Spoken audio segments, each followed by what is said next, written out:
벌어졌어요? 와, 어저께 벌어졌습니다. 네. 화요일마다 벌어지고, 네. 화요일날 이재명의 4개 재판이죠. 대장동, 네. 백현동, 위례, 그 다음에 성남FC. 네. 이 4개 재판인데, 어저께는 어떤 재판이 열렸느냐? 유동규 본부장이 증인으로 나선 겁니다. 검찰 측 증인이었는데, 지난번에 검찰신문 끝냈고, 네. 어저께는 이재명 측 변호사들이 유동규를 탈탈 터는 날입니다. 작정을 하고 나왔죠. 그런데 어제가 그렇게 기획한 날이군요. 그렇죠. 이제 뭐 신문이 있으면 반대측 신문이 이제 벌어진 날이죠. 네. 검찰 신문 끝났고요. 네. 그런데 결론이 이겁니다. 유동규 본부장이 그냥 완전히 제압을 해버렸다. 깨갱해버렸다. 이게 이제 결론입니다. 어떻게 제압을 했어요? 어떻게 제압을 했느냐? 하다 너무 화가 나니까 네. 왜냐하면 자기네들 계략에 안 말려드니까 이 재판 내내 이재명 측 변호인이 짜증을 부렸대요. 네. 그래 짜증을 내다 그래서 변호인 이 유동규 본부장이 짜증 좀 그만 내세요. 짜증 좀 그만 내세요라고 계속 변호인들한테 이재명 변호사한테 그래서 이제 마지막에는 네. 재판장한테 저기 변호인 측이 너무 짜증을 부려갖고 더 못하겠어요 하니까 재판장이 알았다 그러고 받아들일 정도로 네. 이재명 변호인 측이 뚜껑이 열렸다고 합니다. 유동규 본부장 때문에. 이런 일은 재판 과정에 거의 없는 일 아닌가요? 그렇죠. 사실 그러니까 증인이 나섰다 그러면 변호인은 언제나 증인이 지난번 검찰 측 검찰 측 신문에서 어떻게 했는지를 그대로 갖고 와서 다시 물으면서 탄핵, 그러니까, 말이 엇갈리거나 혹은 조금이라도 어떤 태도가 변하거나 하는 거를 딱 노려갖고 그걸로 기화를 해서 공격을 하려고 그러는 거잖아요. 그러니까 사실은 굉장히 힘든 날입니다. 어저께 유동규 본부장이. 그렇죠. 그저께 저랑 같이 했는데 화성이 집인데 화성도 못 갔어요. 그냥 여기서 모텔에서 준비하려고. 예.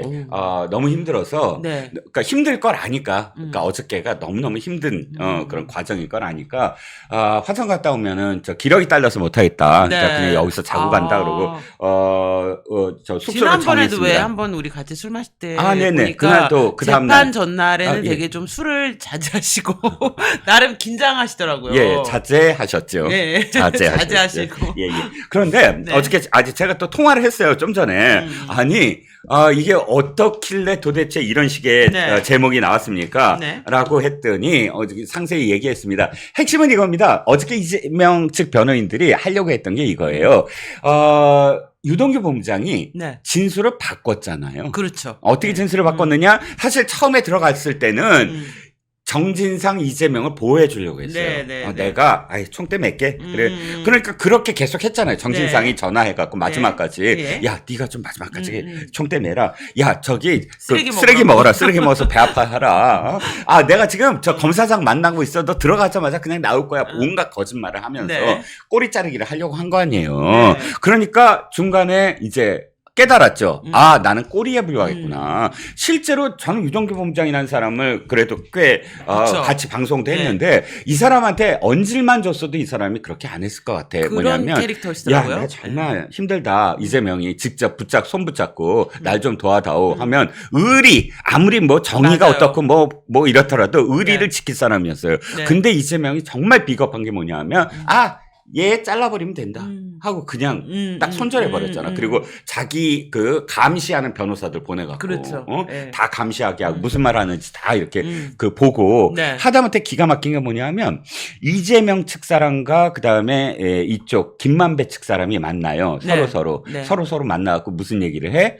야, 저기 지금 너 들리는 얘기 있니? 유동규 마음 바꿨대? 유동규가 어떻게 하고 있대? 이런 식의 정보를 교환하는 게 조선일보에 한번 단독으로 나온 적이 있어요. 그러니까 계속 유동규의 어떤 동태를 살펴야 되는데 그 방법은 뭐야? 내가 변호사 해줄 테니까 이 변호사로 해야 하고 변호사가 야, 검사가 뭐 질문하지? 이런 거 캐내는 거잖아요. 지금 사실 이화영한테 하는 거랑 똑같은 형태일 수도 있겠네요. 그렇죠. 그거보다 더 심하겠죠. 어찌됐든 이화영은 그래도 지금은 이제 이재명을 지키려고 하는데 유동규는 반신반의 했다고 하거든요. 자, 그런데 어저께 어떤 식으로 지금 이재명 변호인들이 공격을 했냐면 이거예요. 너 그때 문재인 정권 시절을 이제 그렇게 네. 표현 안 했지만 처음에 진술을 뭐라고 했니? 이렇게 얘기했니? 안 했니? 그러니까 그때 한 진술을 이 사람의 입에 유동규의 입에서 말하게 만드는 거예요. 네. 그래서 했니? 안 했니? 이렇게 얘기했지? 안 했지?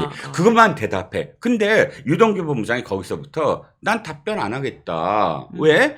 자, 내가 분명히 얘기했다. 그때는 김명수 체제였고, 그러니까 네. 문재인 정권의 검찰이었고, 그 당시 내가 들어갔을 때는 솔직히 정진상, 이재명, 김용우 지키려고 내가 그렇게 진술을 한 거다. 네. 하지만 내가 진술 바꿨다. 라고 이미 공개적으로 이야기했고 무엇 때문에 바꿨다도 다 알려졌다. 네. 그런데 그 전에 진술을 나한테 묻는 건 이유가 딱 한 가지다. 내가 말하는 게 그렇게 그대로 기록이 돼서 내년 2월이 되면 이 김동연 판사가 또 교체가 될 거예요. 김동연 판사가 계속 가고 있잖아. 네, 지금. 그렇죠. 2월이면 그러니까 이제 인사 이동이 인사 교체가 있죠. 예. 판사들 정기 인사인데 아마 김동연은 당연히 교체가 될 거예요. 지금 네. 계속 여기에 한 4년 있었던 걸로 네, 기억을 네, 해요. 네. 그렇기 때문에 교체가 되면 새로운 재판부가 온다. 그러면 새로운 재판부에서 이제 내가 다 이렇게 증언했으므로 다시 안 부를 거고 그때 이렇게 얘기했다라는 거를 기록을 갖고 할 거다. 그러면 그 부분만 발췌를 해갖고 그러네요. 내가 이거 그때 이렇게 얘기한 거 맞다 이렇게 얘기한 사람이 지금 딴소리 한다. 그러네. 이런 식으로 날 공격하려고 하는 건 내가 분명히 아니까 그렇죠. 내 답변 그렇게 안 하겠다. 그러니까 거기에 대해서는 내가 지금부터 이 유형의 질문들을 답을 안 하겠다. 그러니까 이제 짜증이 나기 시작. 그러네요. 그걸 짜갖고 왔을 텐데 그렇지. 그건 얘기 안 할 거야. 이러면 네네. 짜증이 나는 거죠. 그렇죠. 아니 유동규 선생님이 굉장히 재판을 잘 아시네요. 이게 지금 저 프로 증인이라고 보러. 그러니까요. 본인을 프로 증인이다. 이거 어떻게 악용할지도 이미 다 알고 대단하시네요. 그때 그렇게 말씀하시니까 지금 그 댓글 다시는 분이 이렇게 얘기하더라고요. 노벨 증인상 후보다. 노벨 증인상 후보다. 어찌됐든 그걸 갈파를 하고 네. 그다음부터 신경전이 계속 벌어지는 거예요.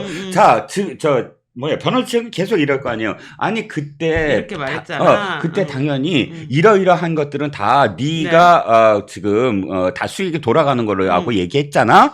했니 안 했니? 답변 거부합니다. 답변 거부합니다. 이렇게 된 거예요. 그러니까 그 다음에 완전히 폭발을 했대요. 그럼 폭발을 하고 막 하니까 지금 유동규 본부장이 네. 짜증 내지 마세요. 짜증 부리고 계십니다. 이러면 더 짜증이 나는 거지.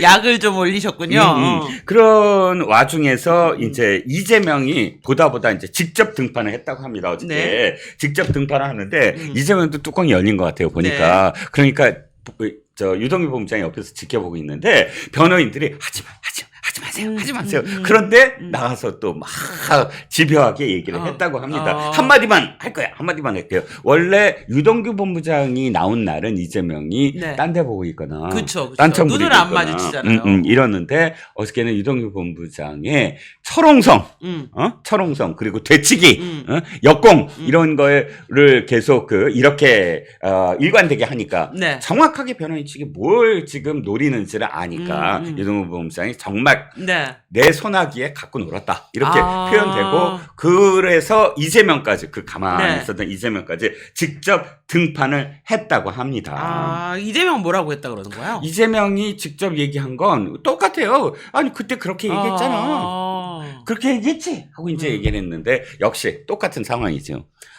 대단하네요. 예. 그래서 보니까 판사가 네네. 김동연 판사가 증인이 재판을 진두지휘하지 말아라까지 얘기했다던데요? 이건 뭐냐면 마지막까지 이렇게 얘기한 거예요. 그러니까 이재명 대표 이 대표 측 네. 조모 변호사입니다. 네. 사실 이렇게 막 이야기하다가 결정적인 순간에 이상한 방향으로 흐르니까 유동규 본부장이 그건 그렇지 않다 하고 설명을 하려고 배경 설명을 하려고 하는데 네. 이재명 측 변호인이 그게 자기한테 불리하니까 됐다. 왜냐하면 신문 하는 사람이니까 나니까 그래서 됐다 하고 끊어버리는데 끊어버리자마자 유동규 본부장이 아니 다 좋은데 변호사님 짜증 좀 내지 마시죠? 이렇게 얘기한 거예요. 그러니까 이제 김동연 부장판사가 증인이 자꾸 이거를 전체적으로 쥐하려고 하지는 마라. 이건 뭐 화를 내거나 그렇진 않았는데 유동규 본부장이 그건 죄송합니다라고 됐고 그 다음에 유동규 본부장의 말을 네. 또 재판장이 받아들입니다. 네. 이제 4시 38분께 되니까 이제 유동규 본부장이 오늘은 여기까지만 하면 좋겠다. 이 대표 측 변호인이 짜증만 내서 뭐 더 이상 진행할 이유가 있느냐. 나의 답변은 아까 이미 원칙적으로 그 이전에 진술한 것에 대해서 질문하면 답변을 거부하겠다고 했다. 짜증이 내서 더 못하겠다 했더니 재판부가 그걸 그대로 받아들였다고 합니다. 그러니까 이번 재판에서는 사실 이재명 측 변호사들이 뭔가 내용을 준비한 것보다는 야 유동규 너 입장 바꿨잖아. 이거를 계속 확인하려고 했는데 나 그때 옛날 얘기는 안 하고 싶어 이러니까 더 이상 신문을 할 수 있는 준비 자체가 안 되어 있었을 확률이 높겠네요. 맞습니다. 놀랍습니다. 그게 이제 핵심입니다. 멋진데요? 네네. 그래서 다음 재판이 지금 보니까 11월 5일이에요. 네. 그럼 11월 5일 재판도 비슷한 내용으로 갈까요? 아니면? 아마 이제 다음 공판이, 아마, 같은 내용이겠죠. 오늘, 다 끝내지 못했던 어떤 상황이니까 아마 유동규 본부장을 공격하기 위해서 원래 이게 이렇게 된답니다. 4번이 남아있대요. 4번. 재판이? 예, 그러니까 이 유동규 변호사 측이 4번을 더 해야 되고, 정진상 측 변호인이 또 4번에 증인으로 나가야 된다고 합니다. 그러니까 8길이 잡혀져 있대요. 4번은 이재명 측, 이재명 변호인으로부터 유동규 본부장이 당해야 되고, 나머지 4번은 정진상 측 변호인으로부터 당해야 되고. 근데 정진상 측 변호인이라는 건 말이 안 되죠. 왜 말이 안 돼? 그것도 이재명 측 변호인이니까. 맞습니다. 8번을 이렇게 해야 8기일이 잡혀 있다고 합니다. 아니 제가 보기에는 유동규 선생님이 이 정도 되면은 법정 그 출석비로도 생계가 되겠어요. 한 7만 원인가 줄걸요? 생계 되겠네요. 그리고 또 뭐 저는 이제 보통 이런 경우를 만주 변호사라고 하잖아요. 만주 변호사 그러니까 변호사 자격증이 없어도 이제 그렇죠. 다 알아. 아니 왜 그런 거 있잖아요. 감옥에 가면 그렇대요. 방에 들어가면 이제 워낙에 오랫동안 그 이제 형기를 하거나 아니면 법원에 들락거리 선배 저기가 감방 있는 분이 일로 와봐 그건 형법 몇 조 몇 항에 이렇게 돼 있으므로 이렇게 답변해야 돼. 알았지? 뭐 이런 다 통한대. 지금 거의 법조인이에요. 준 법조인. 아니 준 법조인이 아니라 완전히 본업이잖아요. 법조인. 제가 보기에는 그 증인의 올바른 재판을 대하는 올바른 증인의 자세 이런 거 있잖아요. 강의 열고 이러면은 조금 수강생이 아니 제가 그래서 앞으로 유동규 본부장님이랑 같이 하는 코너에서는 코너 속의 코너 유동규 본부장이 들려드리는 슬기로운 법정 생활 코너를 하나 만들어 볼까? 이제까지 수감자, 그 다음에 피의자, 그 다음에 법조인, 재판장, 검사, 판사, 변호사, 이런 사람들은 많은 얘기가 있었지만, 아마 증인이 이렇게까지 화제가 되고, 뭔가 이렇게 할 얘기가 많은 경우는 처음이지 않을까. 지난번에 우리 할 때 되게 재밌었어요. 한번 다시 보시면 이거예요. 저는 진짜 짜장면 주는 줄 알았거든요. 검찰에 가서.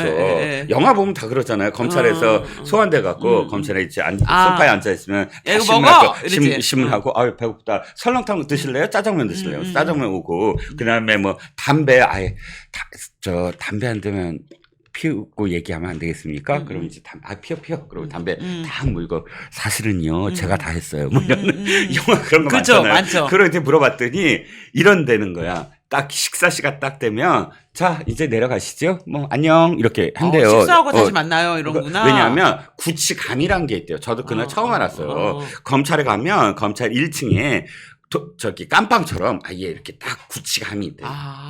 그러니까 그 기다리는 시간은 다 거기가 앉아 있어야 되고, 교도소에서 갖고 온, 구치소에서 갖고 온 점심이 똑같이 나온답니다. 아, 새로운 점심 못 예. 검찰에서 절대 뭘 줄 수가 없어요. 짜장면 말도 안 되는 얘기, 설렁탕 더 말도 안 되는 얘기. 연어는 뭐 말도 안 되겠네요. 연어는 그렇죠. 이자들이 거짓말을 해도 이런 거 있잖아요. 가짜뉴스나 거짓말은 0.01%의 사실 그렇죠. 비슷한 걸 하나 섞는다. 그래야 속는다 이거잖아요. 연어 얘기 왜 하는지 아세요? 연어 먹는다라는 거짓말. 네. 사실은 연어가 뭐가 상기가 되냐면 누구야 김성태 회장이 도발이라는 옛날 이름입니다. 저 도망칠 때 필리핀에 있었잖아요. 네. 그때 본국의 쌍방울 그룹에 나 좀 회 좀 먹고 싶어. 뭐 먹고 싶어. 또 연어를 먹었다. 그래갖고 기사에 그랬어요. 연어회 등 완전히 무슨 파티를 하고 도망 다니는 김성태 이렇게 제목이 나왔거든요. 그랬던 것 같네요. 필리핀 나오면서. 맞네요. 그게 이제 그거를 갖고 이제 연어회 줬다. 이렇게 되는 거고. 지금 이번에 이화영이 박성현 검사 탄핵소추 청문회에서 이렇게 얘기하잖아요. 짜장면도 줬다. 짜장면 먹이면서 회유했다. 이렇게 얘기하잖아요. 그건 뭐 때문에 한지 내가 딱 생각하는 게 살인의 추억 영화야. 거기 짜장면 나오던가요? 살인의 추억에서 조금 어리숙한 피의자 하나를 잡아내요. 그래갖고 막 고문하고 하다가 그다음에 짜장면 먹여요. 그러면서 수사반장을 해 텔레비전에서는. 그러니까 송강호가 짜장면 같이 먹으면서 그 피의자랑 그 수사반장을 맞네요. 그거 다 먹고 또 패. 뭐 이런 장면이 있어요. 그러니까 원래 진범이 아닌데 그러네요. 회유도 하고 짜장면 먹이고 고문하고 해갖고 거짓 자백을 이끌면서 살인자로 몰거든요. 그 장면이야. 짜장면도 좋다. 저는 민주당 의원들은 영화를 못 보게 하는 법을 만들어야 된다. 영화를 보고 나면은 영화에 너무 심취한 나머지 서울의 봄도 그렇고 판도라도 그렇고 이 다 영화에서 더킹도 그렇고 영화에서 모티브를 얻어가지고 국정을 운영하려고 그래서 정말 너무 힘드네요. 나 감기라는 영화 보고 정말 뚜껑 완전히 열렸어요. 감기라는 영화가 칭찬을 받더라고요. 왜냐하면 당시에 코로나19 시절에 가장 전염병이 어떻게 한 사회에 번져나가면서 사회에 위협적인 어떤 요소가 되나를 아주 생생하게 그려냈다는 거야. 그래갖고 한번 봤어요, 내가. 다 보진 않았고. 중간에 이제 이 포말, 이걸 생생하게 그려내더라고요. 포말로 움직이잖아요. 그럼 막 침 같은 게 튀기는 거 그대로 막 침이 어떻게 돼요. 이런 장면들이, 그래, 이렇게 진짜 하는구나. 맞아요. 교과서 같아. 막. 그런데 문제는 뭔지 아세요? 그 다음에, 와, 정말 이 좌파 쓰레기들이구나. 저 문화에 있는 놈들이. 어떻게 되냐면, 그게 분당에서 터져요. 맞아요. 시작이 분당에서. 그러니까 분당 시민들을 전부 다 분당에 있는 큰 그 운동장에 다 격리를 해요. 그 다음에 어떤 장면 나온지 아세요? 주한미군, 주미 대사가 맞아요. 딱 등장을 해갖고 대통령하고 싸워. 우리 미군이 저기가 있다. 작전 통제권이 있다. 그러면서 미군 폭격기로 사람들을 죽이는 거야. 말이 되는 소리예요. 그렇죠. 대통령은 또 국민의 목숨을 지키시고. 반미잖아요. 완전히 감기 갖고 어떻게 그런 말도 안 되는. 아니. 그 옛날에 괴물 영화하고 비슷해요. 그렇죠. 괴물보다 더 심하더라고요. 네. 그 영화 얘기까지. 죄송합니다. 그래서 유동규 파이팅. 유동규 증인 증인의 역사를 새로 쓰시는 유동규 쌤 진짜 힘내시기 바라고요. 지금 또 이게 민주당이 정말 급하다고 느낀 게. 황당무계야. 대한민국 역사상 이재명 무죄 100만 서명 운동 정말 깜짝 놀랐어요.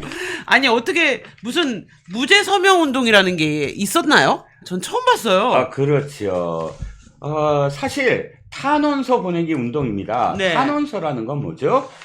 제가 아는 탄원서는 이 사람이 정말 이럴 죄를 지을 사람은 아닌데 왜냐하면 자원봉사도 얼마나 열심히 하고 또 사회를 위해서 이렇게 기여를 하고 그런데 정말 의도치 않게 이런 범죄에 어떤 연루가 되거나 혹은 의도하지 않게 결과적으로 이렇게 됐다. 그러므로 재판장님 현명하신 재판장님은 이분에게 선처를 구한다. 이게 탄원입니다. 맞네요. 무죄를 해달라. 이건 탄원이 아니지요. 그런데 탄원서를 보낸다고 하면서 무죄다라고 이제 주장을 합니다. 그 다음에 더 기가 막힌 건 사법정의 실현을 위한 연석 토론회. 네. 더 여민 포럼이에요. 네네. 이게 지금 난 정말 기가 막힌 게 보니까 뭐 건국대, 로스쿨, 계명대, 네. 제주대, 전북대, 한양대, 연대, 고대, 아주대에 로스쿨에 있는 교수들이 나옵니다. 네. 나와서 뭐라고요? 선거법 이재명은 무죄다. 위중교사 이재명은 네. 무죄다. 아니 로스쿨 교수들이 학생들을 어떻게 가르치려고 그렇죠. 이재명은 무죄다라는 네. 거를 자기의 그 공부한 그런 그 이력을 갖고 그러니까요. 이 얘기를 한다. 국회에서 이렇게 토론을 한다. 그 다음에 나는 고발한다. 토크 콘서트 이거 계속한대요. 서울시당 토크 콘서트죠. 사회가 누군지 아세요? 장경태네요. 아니요. 장경태 인사한 말이에요. 안기령. 안기령이구나. 안기령, 그 유명한 안기령. 어디서 뭐 하나 그랬더니 이재명을 네, 위해서 이렇게 당원 토크 콘서트를 하네. 원래 이분이 이재명이 차은우보다 잘생겼다는 분이었는데 최근에 생각이 바뀐 것 같아요. 이재명이 예수님보다 더 깨끗하다로. 그렇군요. 맞습니다.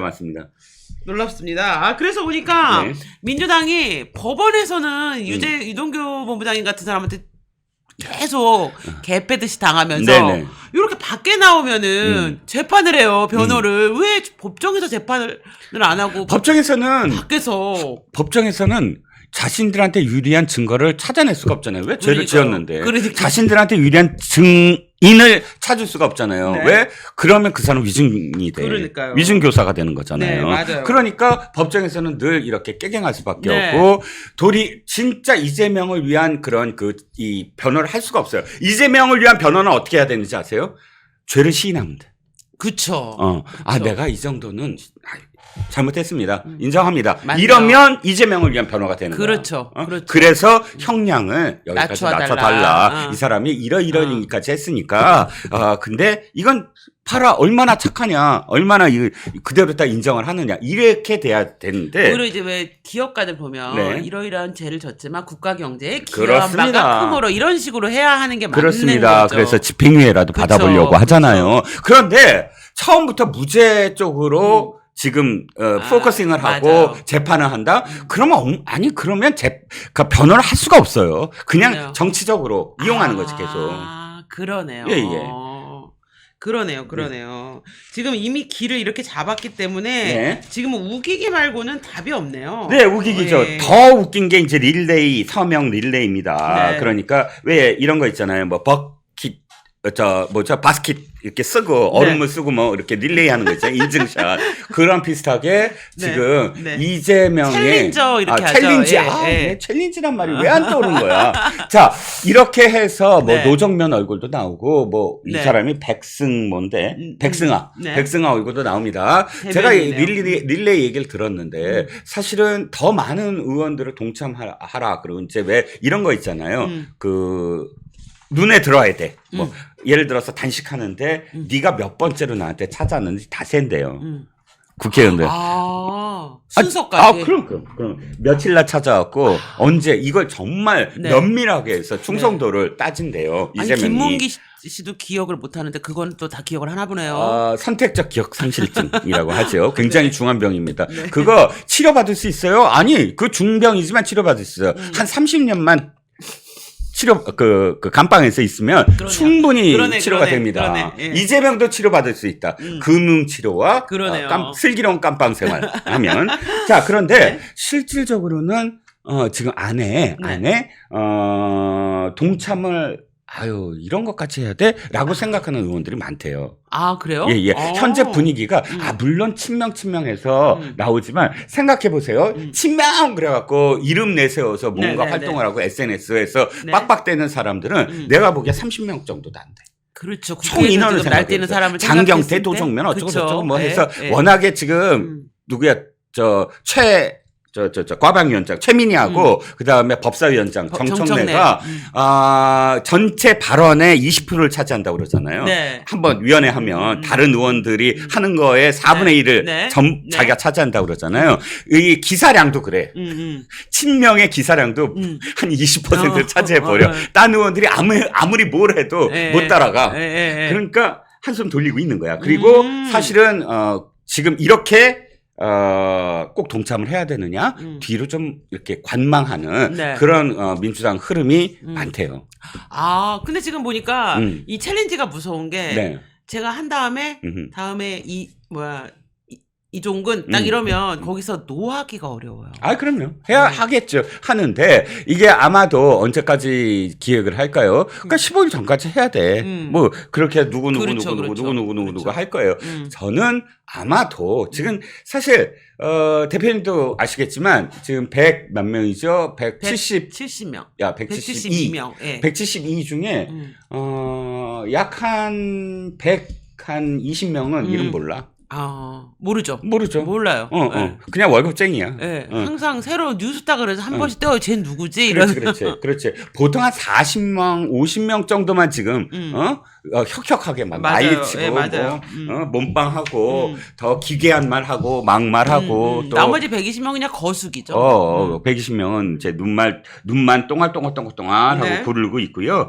그런데 이제부터가 재밌습니다. 대표님. 네. 생중계. 아, 네. 예. 저희가 시민단체 길 있잖아요. 네네. 저희가 지금 생중계 청원 국민 서명운동 하고 있어요. 그렇죠. 네. 그렇죠. 근데 세미래가 먼저 나섰어요. 세미래 민주당. 예. 아시다시피 이낙연계 혼자, 이낙연계에 남아있는 의원들이고 전병헌님. 네네. 지금 대표인데, 여야 8개 당에, 지금 정당에 생중계를 법원에 요청해달라고 공문을 띄우고 전병헌 대표가 라디오에 나와서 이렇게 얘기합니다. 그렇게 억울하고 법리적으로 무죄가 확실하다면 판결 내용 전체를 국민이 낱낱이 알 수 있도록 하는 것이 당연하다.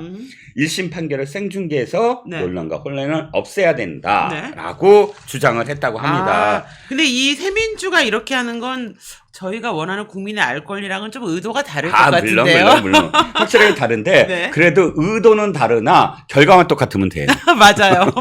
이거 생중계하면 돼요. 네.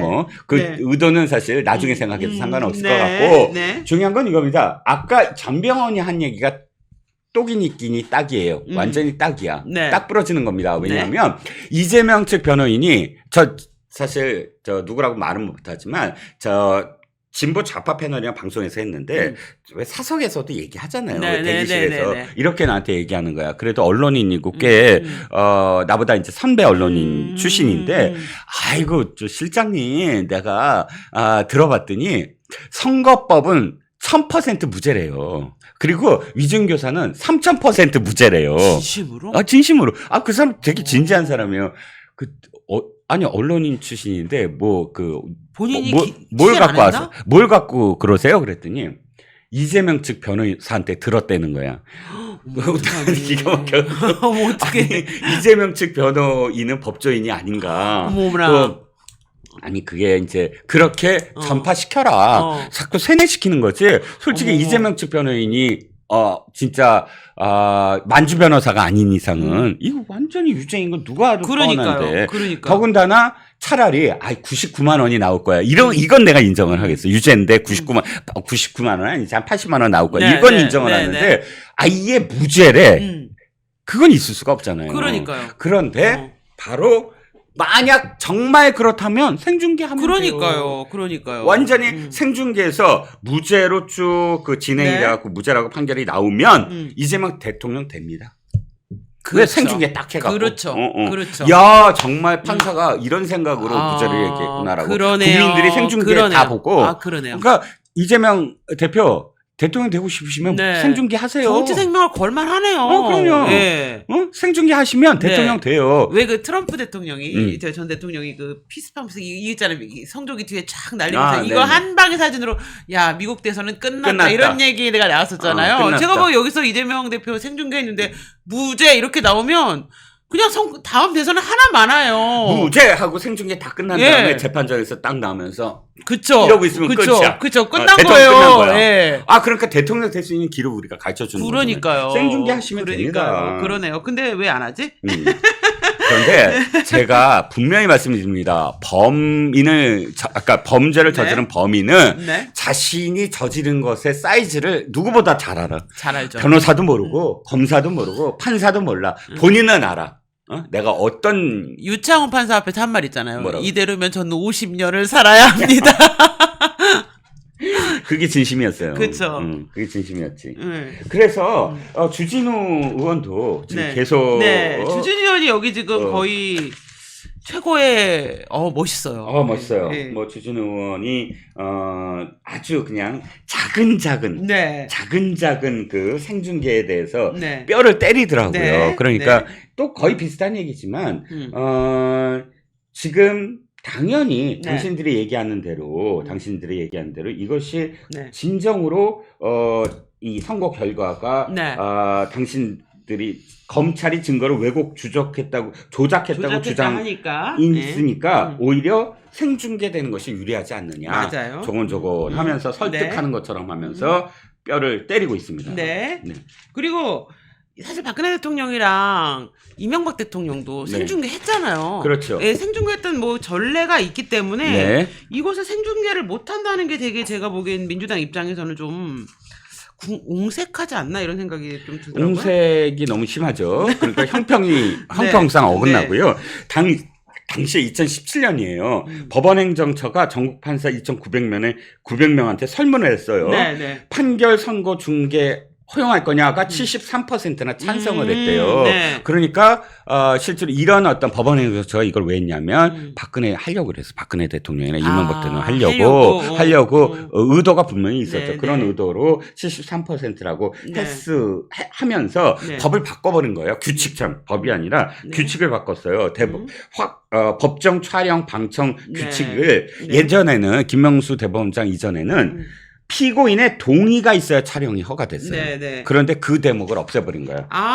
공공의 이익을 위해서 상당하다고 인정되면 재판장이 직권으로 생중계를 할 수 있다. 이거는 재판장만 동의가 되면 되는 거군요. 재판장이 허가하면 돼요. 저희가 그래서 서명을 지금 받고 있는데 이 서명지를 받아서 그 수원지법에 전달하려고 그래요. 재판장한테 우리 이렇게 많은 국민이 원하고 있습니다. 그래서 서명 꼭 해주시기를 요청을 드립니다. 그렇습니다. 기본적으로 외국에서도 전부 다 공개를 해요. 그렇죠. 공개를 해요. 보니까 미국은 연방법원이 아니라 주법원에서는 공개를 하고요. 또 한 번에 공개를 하지 않고 다 녹화를 해서 주요 사안은 따로 재방영처럼 따로 하더라고요. 좋네요. 그래서 쇼츠 보면 아주 미국에서 유명한 정말 판결을 내리는 할아버지 판사가 있어요. 그러니까 정말 감동스러운. 그 어린 소녀한테 했던 거죠. 맞습니다. 그래서 그 장면들이 바로 녹화해서 기록이에요. 기록. 그러네요. 근데 그거 되게 감동적이에요. 피의자나 혹은 뭐 이런 사람들을 어떤 인권적인 측면에서 뭐 어떻게 하려고 하는 것이 아니라 이게 기록이다. 이런 어떤 그 공정하고 그러네요. 하는 것들을 뭐 그리고 한다라는. 그렇게 해야 판사들도 좀 더 긴장감을 갖고. 맞습니다. 사실 우리가 판사를 대부분의 판사가 공정하고 또 인권적인 측면을 훨씬 더 생각을 하고 피해자의 입장에서 한다고 생각을 하지만 일부 판사들은 그야말로 좀 반말하는 판사도 있고 또 굉장히 좀 편파적으로 보이는 판사들도 분명히 있거든요. 그리고 이수진 전 의원 같은 그런 판사들이 술을 끊죠. 생중계를 해야. 주모 판사.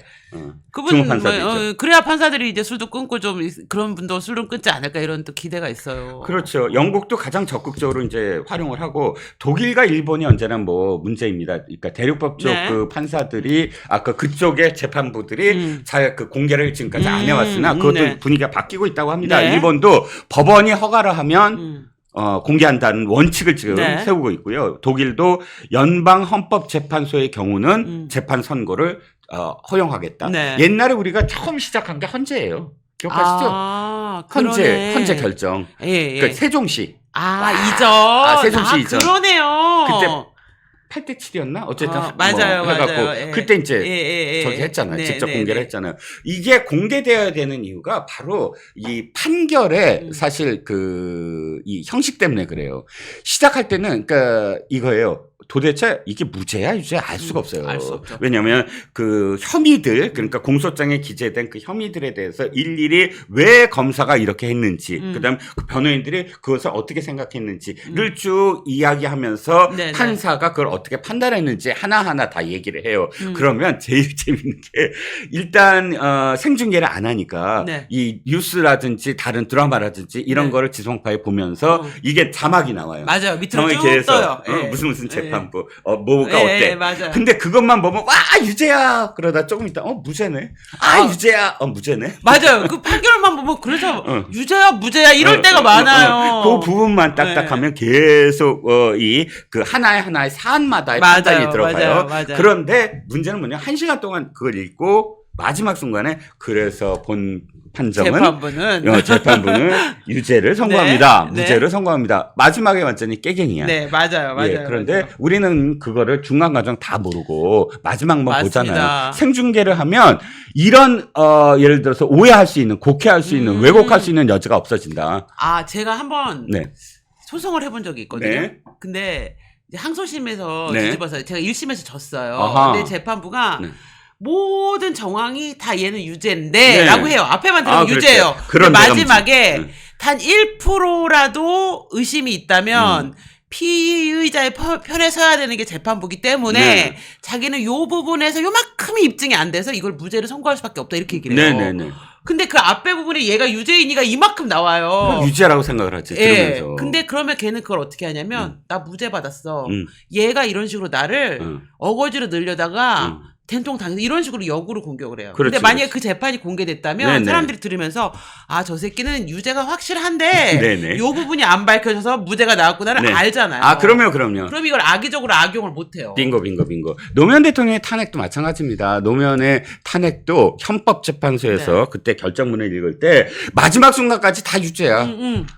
다 인용되는 줄 알았어. 맞아요. 왜냐면 6가지의 그 혐의가 있었는데 네. 6가지 다 부적절했다. 그리고 이건 정말 대통령이 해서는 안 네. 된다. 이런 그 결정을 계속 내려요. 네. 근데 마지막 딱 순간에 그렇다고 하더라도 이것이 직을 파면할 만큼의 중대한 위헌적 요소나 위법적 요소가 네. 없으므로 네. 이것은 기각이다.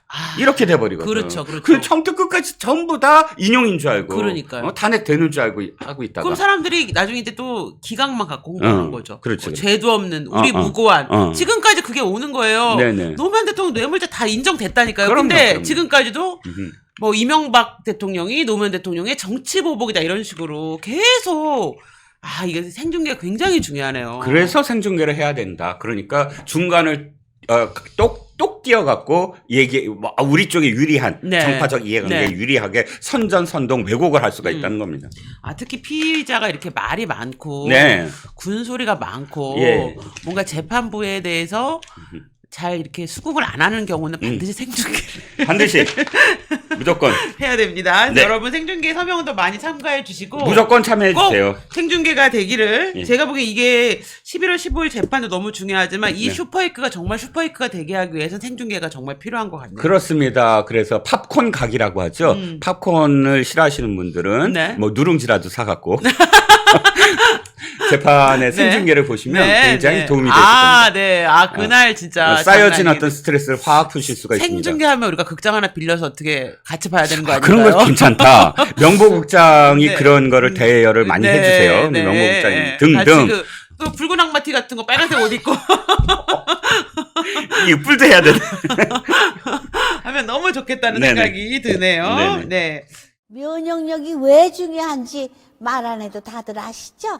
저는 몇 년째 환신을 꾸준히 먹고 있는데 면역력만큼은 걱정 안 합니다. 요즘 같은 시대 튼튼한 면역력에 건강까지 쑥쑥 지금부터라도 환신 꼭 챙겨 드세요.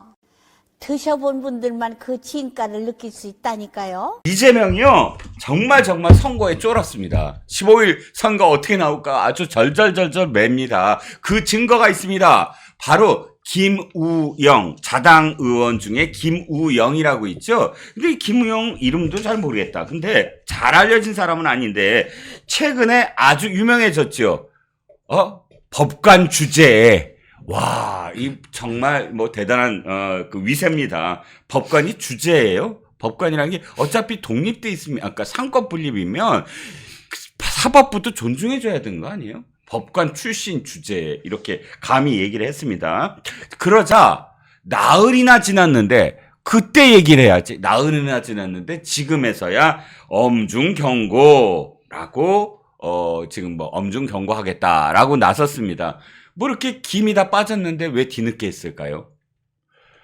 방통위의 부위원장인 김태규에 대해서 했던 이야기였죠. 네네. 법관 출신인데 법관 출신 주제라는 이런 이 막말을 했어요. 네네. 그걸 이제 나흘 뒤에 이재명이 이 엄중 경고를 합니다. 네네. 뭐 다른 사람들 경우에는 하루 만에 엄중 경고도 했는데, 그렇죠. 이 김우영에 대해서는 나흘 뒤에 했어요. 네. 이게 뭘 의미하느냐 하면요. 네. 지금 판사들의 분위기, 전국에 3,000명의 판사들이 이재명의 하는 행태를 보고 있습니다. 그렇죠. 김우영 부분에 있어서 이 김태규가 판사 출신이죠. 네. 이 부분에 굉장히 분노를 터뜨린다. 네. 이게 왜 법관 주제에 출신 주제에라는 말 하나 때문에 이렇게 분노를 터뜨리느냐? 아닙니다. 그렇죠. 이게 쌓이고 쌓였거든요. 누적됐죠. 가장 큰 것이 네. 국회에서 국정감사장에 네. 중범죄자인 그 이화영을 불러다가 아하. 정청래입니다. 네네. 자기가 재판을 여는 식으로 했어요. 네네. 검사가 사건을 조작했다라고 했어요. 네네. 검사가 사건을 조작했다면 그러면 신진호 부장판사의 판결이 잘못됐다는 것 아닙니까? 네네. 다 들여다본 건데요. 그렇죠. 그래서 검찰총장이 정말 화를 냅니다. 네네. 그 굉장히 점잖은 사람이요. 네네. 화를 내면서 이거 만약에 사실이라면 자신은 옷을 벗겠다. 네네. 검찰이 조작을 했다든지 이런 것은 재판정에서 다툴 문제다. 그렇죠. 왜 국회에서 이걸 국정감사장에서 문제를 삼느냐? 네네.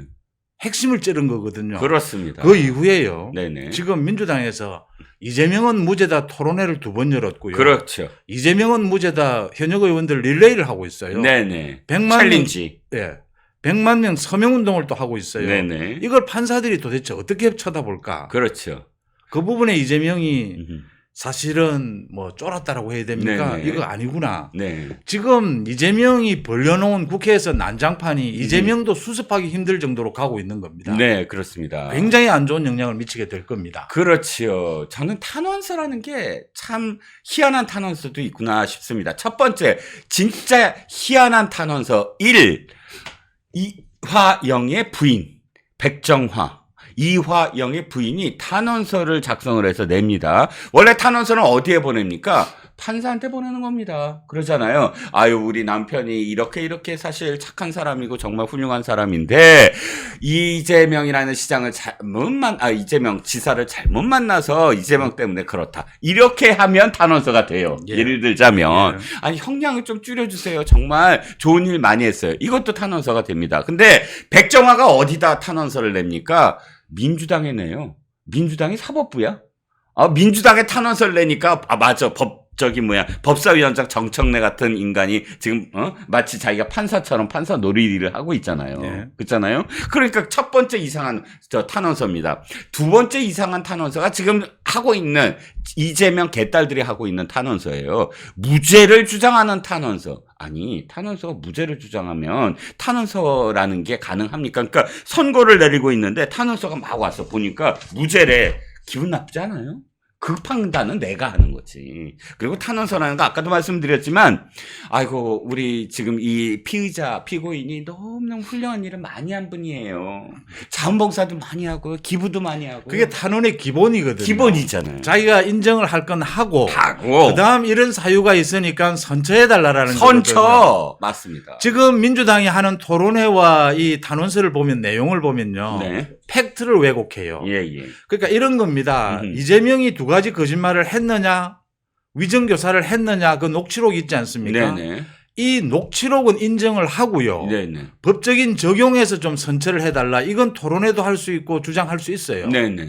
그런데 지금 이재명이나 민주당에서 하는 행동은요. 네네. 기존 나와 있는 이 녹취록을 부인합니다. 네네. 거짓말 아니다. 네. 녹취록 그 위정교사 아니다. 네. 그 내용이 나와 있는데 이럴 경우에는 판사가 굉장히 기분 나빠지는 겁니다. 그렇지요. 특히 거기에다가 국회에서 정청래가 재판을 열었어요. 네네. 사실상. 네. 이게 뭐 하는 짓이냐가 되는 거죠. 그렇죠. 그러니까 신진우 부장판사를 탄핵하겠다고 지금 난리를 치고 있잖아요. 3,000명 가까운 판사들이 어떻게 보겠습니까? 그리고 제가 계속 말씀드립니다. 네. 신진우 좀 제발 이재명 탄핵해라. 예.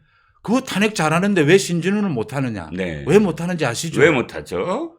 요건이 없거든요. 네. 이거 하면 판사들 사회가 정말 뒤집어질 겁니다. 그렇죠. 또 조금 이따 말씀을 드리겠지만 심우정 검찰총장 탄핵하겠다라고 했다가 예. 지금 10일 뒤에 안 하겠다고 꼬리를 내렸어요. 그 심우정 검찰총장 뭐 거의 그냥 죽일 듯이 정말 달려들어갖고 물어 뜯었잖아요. 근데요 갑자기 말을 바꿨습니까? 그날요. 예. 그날 오후에 네. 아차한 거죠. 한 겁니다. 자, 3명을 심우정 검찰총장과 이창수 지검장과 중앙지검장과 그 부장검사 3명을 무조건 그 탄핵하겠다라고 올린 거예요. 네. 이걸 이재명이 스크린을 못한 겁니다. 그대로 주장이 나왔던 거죠. 네네. 바로 이야기가 나온 겁니다. 이거 수사 지휘권도 없는 사람을. 네네. 가방 부분은 거기 지금 심우정 검찰총장이 아닐 때였습니다. 그렇죠. 이원석 검찰총장이었또. 그렇죠. 자, 이거를 만약에 탄핵한다라고 내면 네. 기존에 이재명을 수사했던 검사 4명을 탄핵하면서도 온갖 거짓말을 다 갖다 붙였거든요. 그렇죠. 또 그래야 되거든요. 네. 이게 어떤 영향을 미칠까? 네. 판사와 검사는 법정에서 다투는 것 같아도 같은 법조인입니다. 네네. 다 법적인 원리에 따라서 서로 정보 교환도 하고요. 네네. 서로 들여다보고 있습니다. 지금 이재명이 이런 부분에 딱 걸린 겁니다. 그렇군요. 심우정 검찰총장 10일 만에 사실 쪽팔리거든요. 네네. 설 내립니다. 그렇죠, 그렇죠. 지금 신진우 부장판사에 대해서 별짓을 다 했어요. 국정감사장에서. 그렇죠. 그거 재판부 바꿔달라고. 네네. 아예 이게 협박이 안 되니까 애걸 하다시피 했어요. 네네. 왜 그럽니까? 이재명 잘하지 않습니까? 네네. 신진우 부장판사 탄핵하면 됩니다. 네. 거짓말로 또 탄핵 할 수 있어요. 국회에서 지금 과반이 넘으니까요. 그럼요. 못하는 이유가 있죠. 못하는 이유가? 신진우 부장판사를 탄핵하면 내용을 내야 됩니다. 네네. 뭐 때문에 탄핵을 한다. 네네. 뭐 어떤 법률을 위반했다. 네네. 못 내는 겁니다. 네. 그러니까 계속 이런 난장판을 벌리는데 이게 대한민국 그 사법부에 굉장히 안 좋은 영향을 미칠 것이다. 아니, 이재명은 그러니까 예. 이판사파입니다 지금. 이유가 있죠. 왜 이유가 없습니까? 감히 이재명 대표 이재명을 지금 판결을 내리려고 해? 이게 문제 아닙니까? 이화영이 7번의 진술 번복을 한 걸 이화영을 어떻게 잘 구슬러 가지고 네. 지금 그 검찰이 사건을 조작했다. 짜장면 얻어먹고 사건을 조작했다라는 네네. 걸로 만들어 놨는데 네. 신진호 부장판사가 그건 믿을 수 없다라고 했어요. 네네. 판결에서. 네네. 그 신뢰가 가지 않는다라고 했어요. 네. 사업을 하고 있는 김성태의 말이 네. 이 신뢰가 가는 부분이 있다라고 했어요. 네. 그리고 9년 6개월의 징역형을 때립니다. 네네. 이재명으로서는 미치고 환장하는 거죠. 그렇죠, 그렇죠, 지금 이 그렇죠. 신진우 때문에. 그렇죠. 내일 재판이 또 열립니다. 2심 재판. 그 이화영의 지금 대북송금 항소심 수원 재판이 고법. 열립니다. 예. 그 결심 공판이에요. 네. 11월 다음 달 말이나 이것도 나옵니다. 그렇죠. 선고가 이제 실시가 되겠죠. 내일 구형이 떨어지고. 그렇습니다. 이재명이 지금 거의 아까 말씀하신 이판사판이자 뭐랄까요. 이랬다가 저랬다가 우왕좌왕입니다. 진짜, 멘탈이 붕괴된 것 같은데 그 증거 중에 하나가 또 한동훈 대표 만나자라고 애원하는 겁니다. 전 좀 애원 같아요. 왜냐하면 아이고 보자고 말만 하는데 당대표 회담 감감무소식이야. 사실 이렇게 표현하는 게 아니라 훨씬 더 세게 말해야 되는 거 아닌가요? 그런데 계속 아이고 회담하자라고 추파를 좀 던집니다. 뭐 때문에 이럴까요? 이재명이 한동훈에게 된통 당한 거예요, 이거. 한동훈도 여야 당대표가 전쟁 중이라도 사실은 만나야죠. 네. 주고받을 건 있죠. 그렇죠. 국회에서 해결해야 될 부분들이 굉장히 많이 있습니다. 많이 있습니다. 주고받아야 되는 건 맞는데요. 네. 한동훈이 이재명을 좀 이용한 건 맞죠. 네네. 윤한 회동을 앞두고요. 네네. 그런데 한동훈의 생각은 분명히 있는 거죠. 네네. 한동훈이 이재명에게 얻어야 할 것은 네. 지금 의료 대란 부분 협의체 만드는 부분요. 네. 금투세 부분 여러 가지를 얻어야 되거든요. 그렇죠. 근데 이재명이 이 부분에 대해서 왔다 갔다 해요. 네. 여야 의정협의체 부분 자기가 먼저 하자라고 하고 적극 협조한다 이러고 지금 또 발을 빼요. 예. 왜냐하면 이재명은 의료 대란이 일어나기를 바라고 있는 거예요. 아, 그렇습니다. 그 부분을 오늘 한동훈 대표가 100일 기자회견에서도 꼭 짚었죠. 그렇죠. 입장이 뭐냐라고 물은 겁니다. 금투세 마찬가지입니다. 이재명은 금투세 이 유예든 폐지든 하는 것처럼 이야기하다가 지금 또 덮었어요. 예. 입장이 뭐냐라는 겁니다. 만나자는 날짜는 정해지지 않았는데 네. 이재명으로서는 소위 뭐 이관계 정도를 생각했겠죠. 했는데 그렇죠.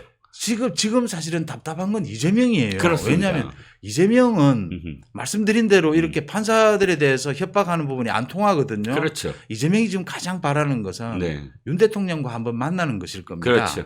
이 굉장히 자기 이 위상을 보여줄 수 있는 대목이거든요. 네. 근데 윤 대통령 만나줄 생각도 안 해요, 이제. 4월에 한번 만나봤는데 이건 뭐 답이 안 나오는 사람이에요. 아, 그리고 엄청나게 역작용만 있었잖아요. 그렇죠. 맞죠. 온갖 그냥 가짜 뉴스나 뭐랄까 소문만 무성하게 만들어놨죠. 저는 대통령과 야당 대표가 만나서요. 네네. 그 공개된 장소에서 네. 16, 7분을 자기 혼자 떠드는 야당 대표는 처음 봤어요. 그렇죠. 기자회견을 해, 기자회견. 윤 대통령이 그걸 그냥 떠들도록 둬요. 그냥 해라. 예. 그다음 맞습니다. 한동훈 대표도 그렇게 어떻게 자기가 좀 이용해 먹을 수 있을까 생각했는데 한동훈 대표가 안 말려들거든요. 네네네. 그러니까 맞아요. 지금 맞아요. 또 오늘 계속 이거 이 스토킹 비슷하게 이렇게 예, 하고 예. 있는데 네네. 한동훈 대표가 바로 쏘아붙였지 않습니까? 네네, 오늘? 그렇죠. 그 북한의 러시아 그 참전 부분에 예, 예. 대해서도 입장을 밝혀라. 그렇죠.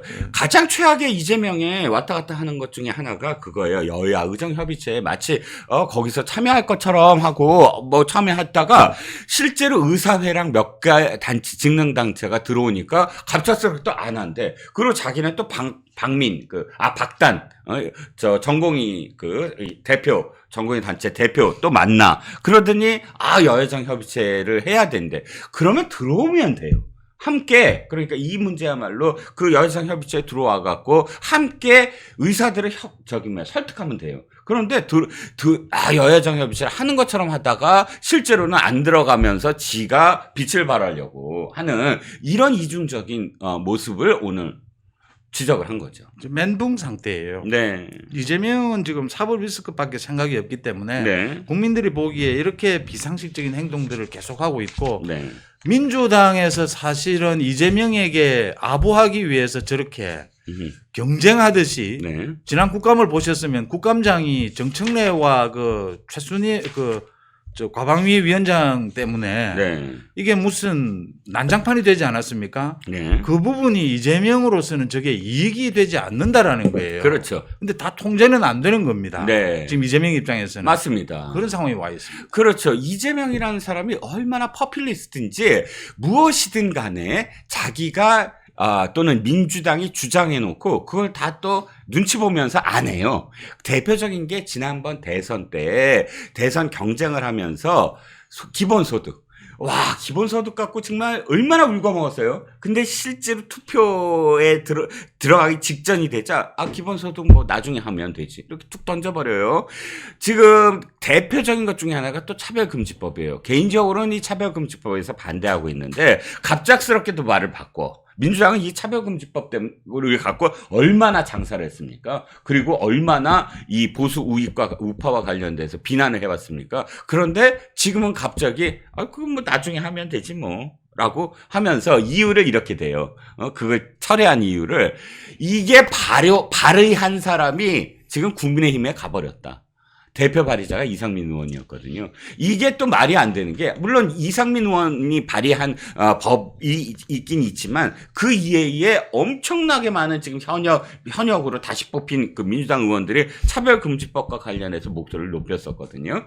딱 이 사람이 하는 행동과 그 주장은 이 사람이 말을 바꿀 때까지만 유효하다.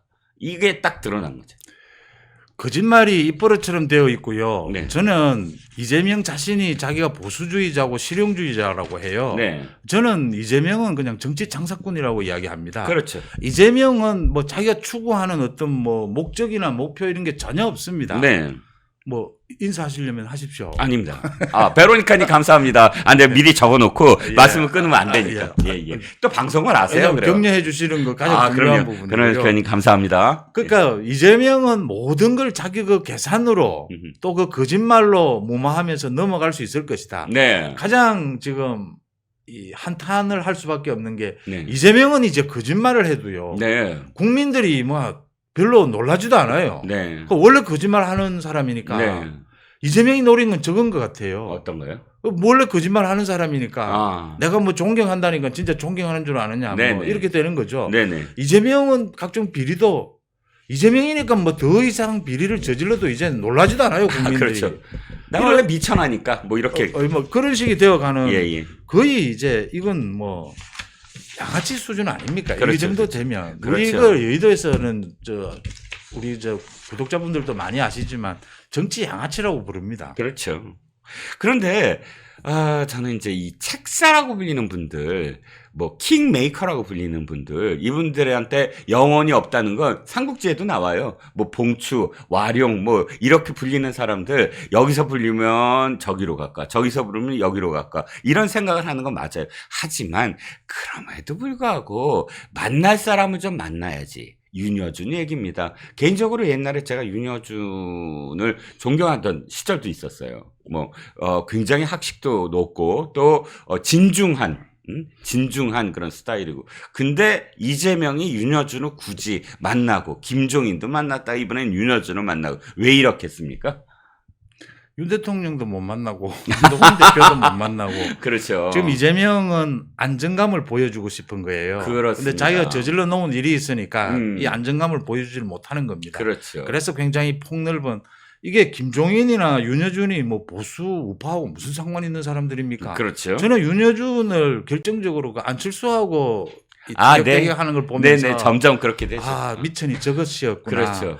참 여의도에 있으면요 놀라는 일들이 많습니다. 네. 각 분야에 막 대단하다라고 하는 사람들이 여의도에 들어오면 네. 그 무너지는 게 몇 년 걸리지 않아요. 그렇죠. 그렇게 이제 정치권이 경쟁도 심하지만 네. 이게 정치적 감각이라는 것이 각 분야의 어떤 정도의 성취를 이룬 사람이라고 해서 네. 정치 감각을 가지고 있다 이렇게 볼 수는 없는 것이고요. 그렇습니다. 이재명이 가지고 노는 거죠. 네. 김종인, 윤여준 이런 것들을 통해서 이런 사람들을 통해서 자기가 굉장히 안정적으로 야당 대표의 권위 이런 걸 지금 사법부에 보이고 있는데 그게 사법부가 김우영이 하는 말 법관 출신 주제의 이 한마디 정청래가 하는 행태를 한번 보면서 네. 사법부가 판사들이 무슨 생각을 하겠습니까? 그렇죠. 그 조희대 대법원장이 이야기하는 게 그겁니다. 네. 여론에 휘둘리지 말아라는 그렇죠. 거거든요. 네.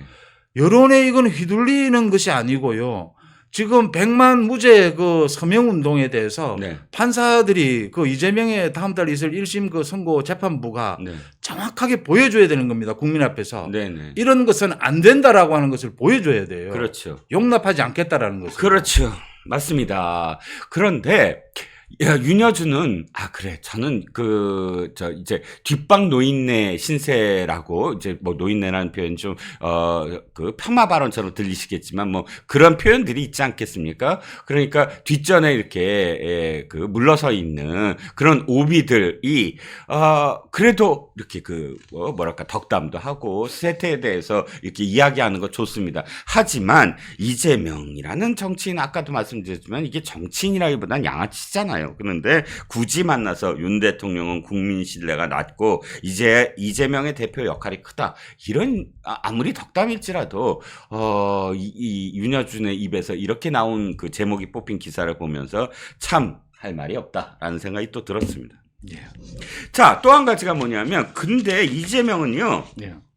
이렇게 윤여준 만나 뭐 한동훈한테 애원해 뭐 바쁩니다. 김우영 야단쳐. 그런데 실제로 해야 될 건 안 해요. 뭐죠? 법카와 관련돼서 벌써 3번이나 소환 요청을 했는데 나오지도 않고 서면 진술을 하라. 그것도 지금 묵살을 합니다. 왜 이럴까요?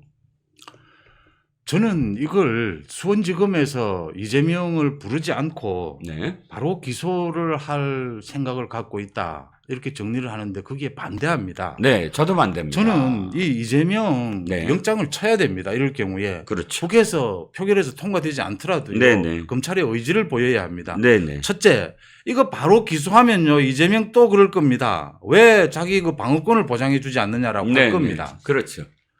3개월을 지금 소환에 응하지 않고 서면 질의에도 응하지 않았어요. 깔아뭉개는 겁니다. 그렇죠. 이거 무슨 이야기냐면요. 네. 뭐 2천만 원, 3천만 원 법인카드 쓴 것은 자기는 죄로 보지 않는다 이 이야기예요. 네네. 검찰이 억지 기소한다라는 겁니다. 네. 그런데 이재명의 많은 이 범죄 비리 혐의 가운데요. 네. 가장 파렴치한 것을 꼽으라면 저는 이 법인카드를 꼽습니다. 아, 그럼요. 진짜 파렴치 자범이지.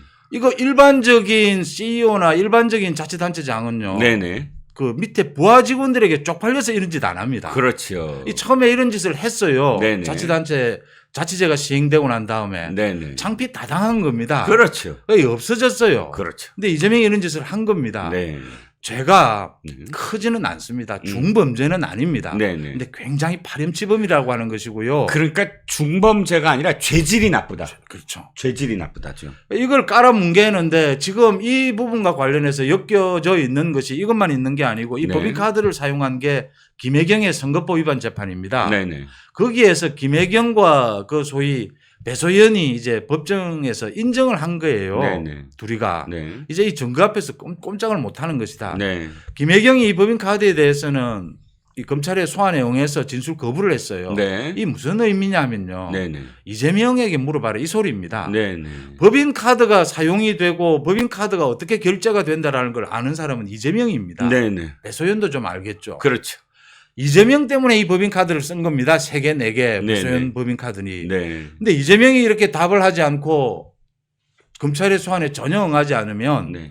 검찰은 여기에서 절차를 밟아줘야 합니다. 그렇죠. 예. 강제 맞습니다. 구인을 해야 되는 거예요. 그렇죠. 이건. 그래서 국회에 막히면 또 막히는 대로 네. 수원지검에서 지금 나오고 있는 이야기가 사실이 아니기를 바랍니다.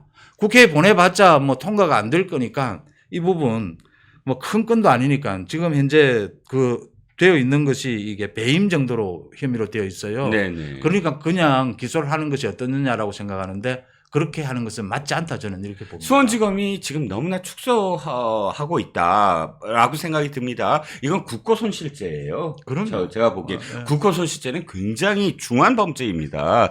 지금 보시면 알겠지만 뭐 3천만 원 좋습니다. 거기서부터 출발하시자고요. 뭐 소고기 값이랑 샌드위치랑 그것만이 아니잖아요. 솔직히 말씀드리면 이 자백을 했어요. 누가? 김혜경이. 뭐라고 자백했느냐? 최후 진술에서 이렇게 얘기했습니다. 아, 제가 뭐 판사님이 생각하시더라도 좀 이 사안이 이상하게 들리실 것 같아요. 자, 이거를 잘 현명하게 판단해 주시면 보좌하는 사람들한테도 잘하겠습니다. 이렇게 표현해요. 아니, 김혜경 입에서 보좌하는 사람이라고 표현을 합니다. 이게 무슨 뜻? 절대 도지사의 부인은 보좌하는 사람이 있어서는 안 돼요. 그렇잖아요, 법적으로. 그런데 지금 조명현이나 혹은 배소연을 보좌하는 사람이라고 생각하고 부렸다는 거를 자백한 겁니다. 무슨 뜻이에요? 국고손실이에요. 그들은 하지 않아야 될 일을 한 거예요. 그러니까 그들의 월급은 사실은 손실이 된 거예요. 왜 도지사 부인 수발을 들어요? 심각한 문제입니다. 그렇죠. 자치제가 시행되고 난 다음에 이런 자치단체장들이 많았어요. 예. 그래서 한 10년 가까이 92년도에 자치제가 시행이 됐거든요. 네. 이거 10년 가까이 논란을 빚다가 정리가 됐어요. 네. 근데 아직도 이거 이재명처럼 이런 짓을 저지른 사람이 생긴 거예요. 네네. 이거 지금 부인 그 배우자의 경우에 네. 그 말씀하신 대로 관사도 사용하는 논란도 많았거든요. 네. 이게 철저하게 엄격하게 구별이 되어야 합니다. 네네. 이게 애매해요. 제가 네. 예를 하나 들어드리겠습니다. 네. 자, 경기도지사가 있는데 경기도에 공적인 행사가 있습니다. 네. 그러면 도지사 부부가 거기 참석을 하지 않습니까? 네. 도지사 그 부부가 그 참석을 할 때 관용차가 제공이 됩니다. 네네. 자, 경기도의 공무원들이 수행을 해줘요. 네네. 이 부인까지, 배우자까지요. 네. 그 공적인 행사에 한했습니다. 네. 그걸 벗어나게 되면 이게 불법이 되는 거예요.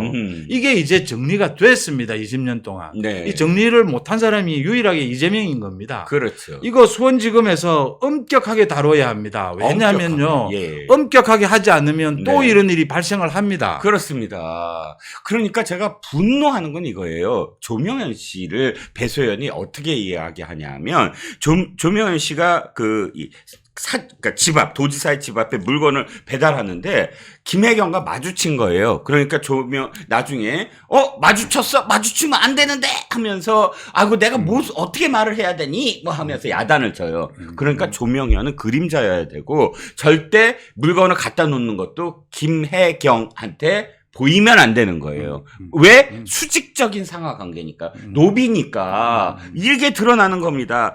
그래서 그러니까 재판부가 이렇게 판단을 하는 겁니다. 김혜경과 배소연의 관계는 수직적인 상하 관계였다.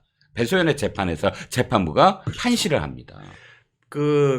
배소연이 그렇게 깜짝 놀라서 조명현에게 그렇게 이야기하는 것은 네. 이 김혜경과 배소연의 관계는 저는 이 경제 공동체라고 보죠. 네.